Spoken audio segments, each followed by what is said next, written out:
Hi guys, this is the Scratch Art demo part 1, and as we start the demo, the first thing you want to do is have an image, a scratch board, a pencil, and an X-Acto knife in front of you, or something sharp. Also, the scratching board should be the same size as your image for this demo. So this is an easy way to transfer an image into a scratch board, and if you're confused by the process, just follow along independently. Okay, so the first step of the process is turning your image around and putting the scratch board to the side. And with your image, you're going to use your pencil to cover the whole back with graphite. And the tip with this is that you want to make it as dark as you can, because when it becomes darker, it's easier and better for tracing. If you keep it light, then the marks will barely show. And right now I'll be showing you guys what to avoid. You want to cover your whole back of your image with graphite. We do this because you want to make sure whenever you get to the tracing part, it would look accurate.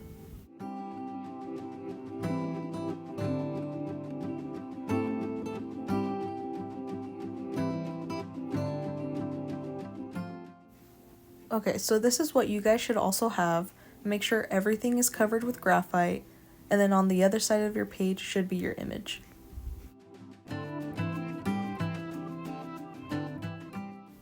Next, I recommend using tape or a paper clip to keep your image together. You guys are going to see me use tape for mine. Also, just make sure that your tape or your paper clip is really secure on your image with your scratch board. And you do this because whenever you're tracing, you want to make sure that your marks don't move, so it becomes very accurate. And this should be how it looks like whenever you finish putting it all together.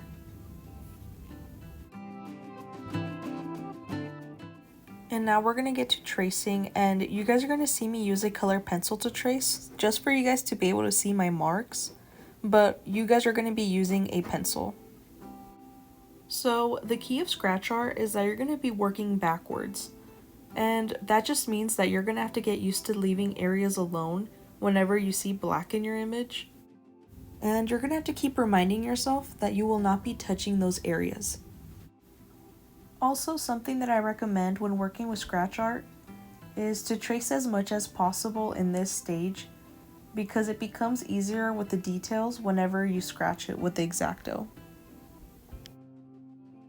So I want you guys to notice that while I'm tracing, you will see me outline everything with pencil. But keep in mind that you will not be doing the same thing with your X-Acto. So right now I am tracing everything that I see. And in this area, it's darker than the other areas. So you're going to be outlining. And you want to outline everything because later on, whenever you work on the scratching part, you're going to forget what areas needed to be dark or light. And tracing just helps getting that refresher.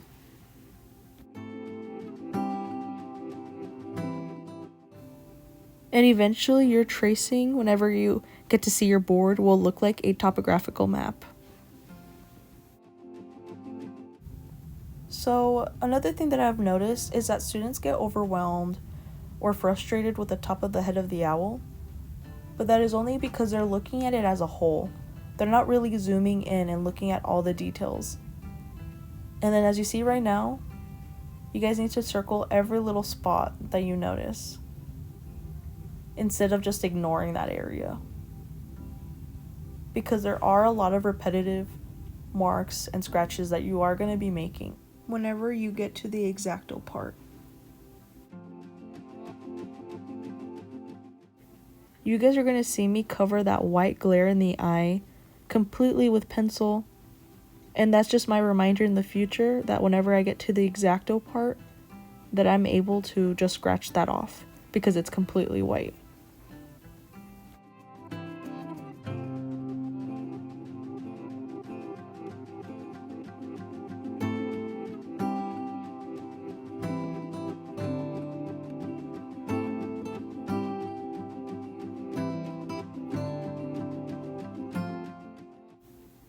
And here's what I have traced down for now. I just wanted to show you guys real quick how it would look like. But whenever you're working on yours, I recommend to not remove your image from your board until towards the end, because then you're going to be risking them to not line up with each other, which can make the scratching part confusing. This is a good time to also take a sneak peek of your tracing just to make sure that all the lines are showing and that things are aligning together.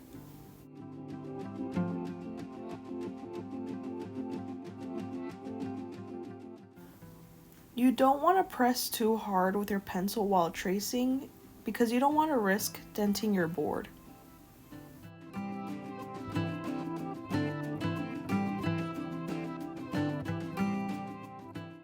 Remember to add as much detail as you can.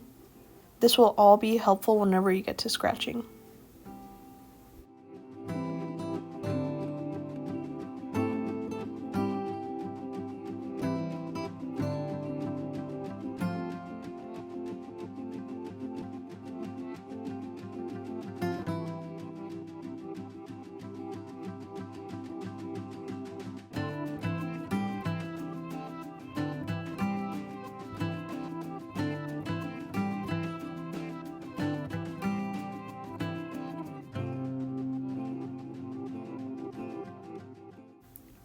Also notice that right here, I'm also tracing the direction of the fur. And this is something that I recommend you guys doing as well. It will help you understand which way to scratch whenever you get to the X-Acto part.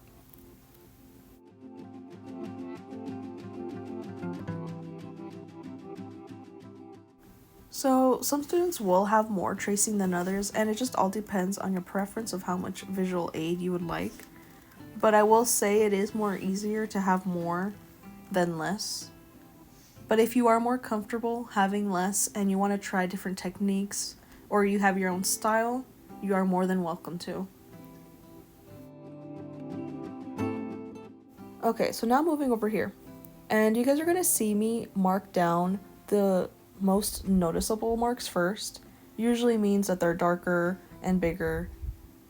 But then with time, you'll notice the smaller ones.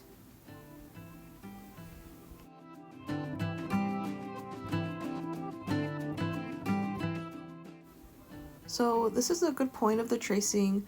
We're close to the end where it's good to check if you have everything done and just making sure that all the major points are at least drawn.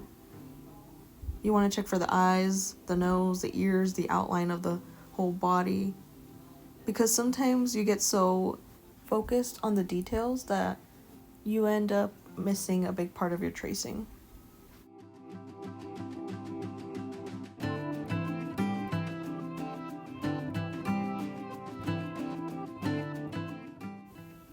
By marking everything down, you also see everything as little shapes rather than what it is. So this also helps you feel less overwhelmed whenever you start getting into the actual X-Acto part.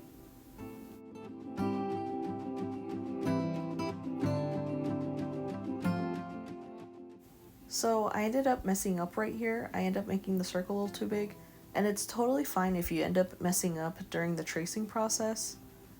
The only thing is that you don't want to end up erasing anything from your board because it does leave an erasing mark. So this is why you got to be very careful and you have to slow down and don't rush the tracing process because it's going to be really hard to erase the mark you make.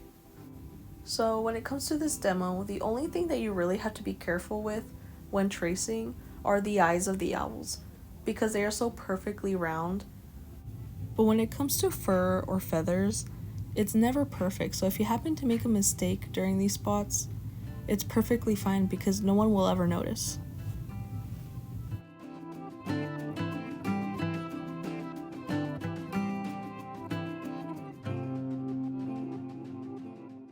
And this is another reminder for you guys to go really slow, but also don't forget the little details. You want to make sure you mark as many things as you can because it's so important whenever you start scratching, you have those little reminders of where there's going to be darks and lights.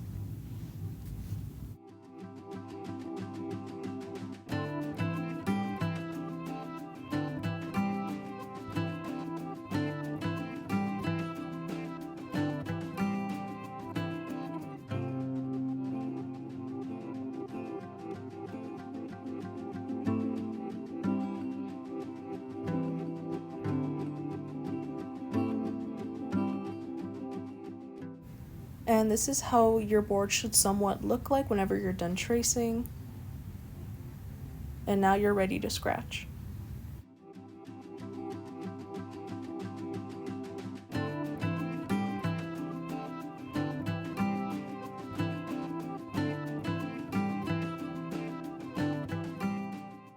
Okay, so now we can begin.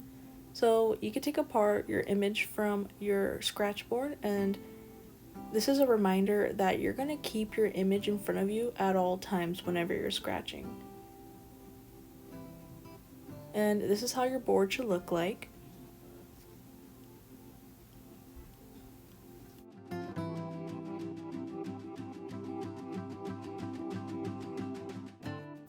And whenever you get to this part of the demo, all you need is your scratch board that you traced, your image, a white piece of paper, and an X-Acto knife.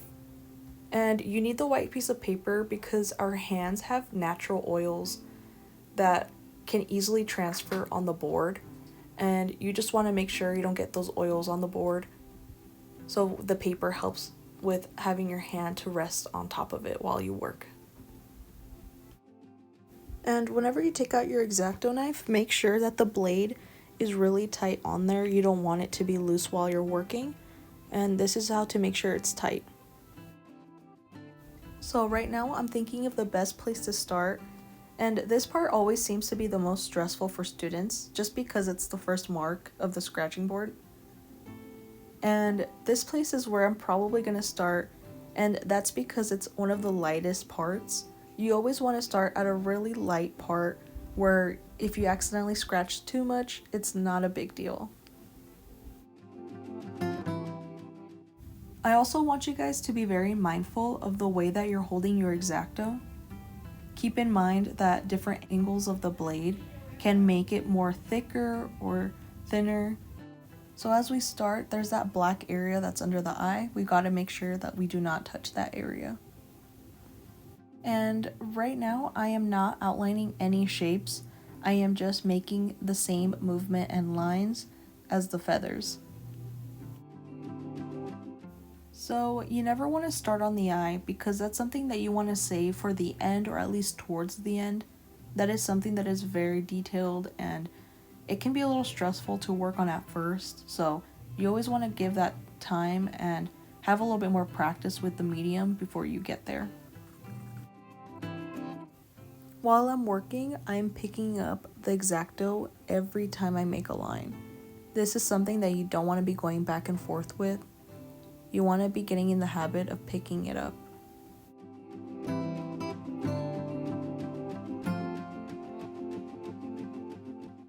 So this is when I realized that I needed to add more white into this area. So scratching is all about the layers. And the good thing is that you could always come back to it if you need to add more white later on.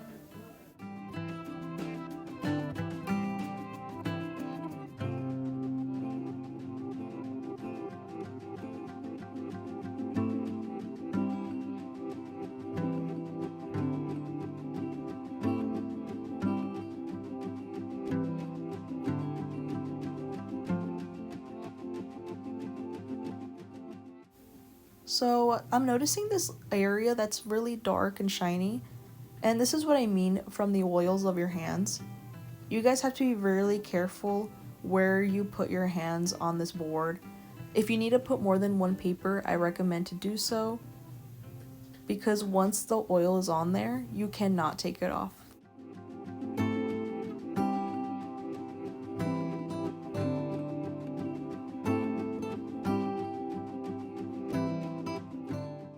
So now I'm going to work at that darker area that's on the right side of the eye. And just notice that I'm still adding a little bit of the scratch marks, but you're barely adding any. Just to indicate that there is feathers there, but they're just darker than the other ones. And then also notice that they kind of start and end at random parts. You don't want to make them all perfect and the exact same length just because they are random in real life. So you also want to practice having a loose hand. You do not want every line to match up exactly. You kind of want them to be random. And sometimes it's easier to go faster, which for some of you it will work. But if this is your first time doing scratch art, I recommend you taking your time and going slower.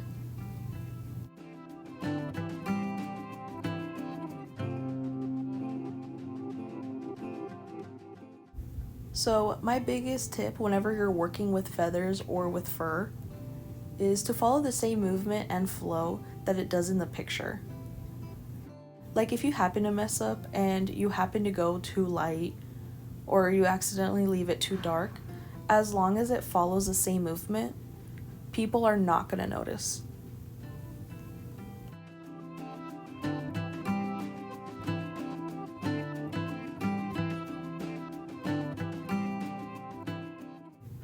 So notice that in the part that I'm working on right now, I'm working on his eyebrow and I'm moving to the left.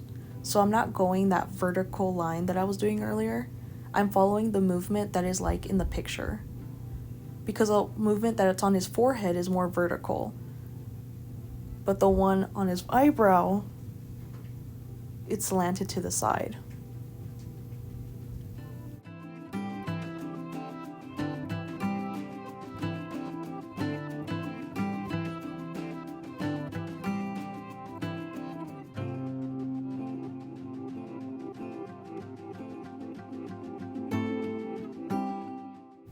So while I'm working, I want to remind you guys how important it is to have your reference picture out. You guys will be graded if you have it out or not, because it is that important. You guys can't see my eyes, but they're constantly switching back and forth from the image to the scratch board while I'm working.